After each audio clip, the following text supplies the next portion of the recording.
இந்த ஒரு பொருள் இருந்தா மட்டும் போதும். காலையில பிரேக்ஃபாஸ்ட்டுக்கும், ஈவினிங் ஸ்நாக்ஸ்க்கும் ரொம்ப டேஸ்டியான ஒரு ரெசிபி ட்ரை பண்ணிடலாம். இன்னைக்கு 1 கப் அளவுக்கு நான் அவல் எடுத்திருக்கேன். இதை நல்லா வாஷ் பண்ணிட்டு ஒரு 25 மினிட்ஸ்க்கு ஊற போட்டுறேன், தண்ணி இல்லாம.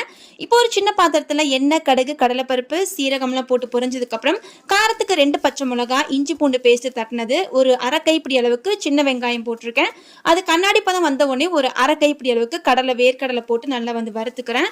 இப்போ இது கூட கொஞ்சமா பெருங்காயத்தூள் ஆட் பண்ணிட்டு நம்ம ஆல்ரெடி 20 மினிட்ஸ் வந்து ஊற வச்சிருந்தேன் இந்த அவல் இதில் ஆட் பண்ணி கொஞ்சமா கலருக்காக மஞ்சத்தூள் ஆட் பண்ணிக்கிறேன்.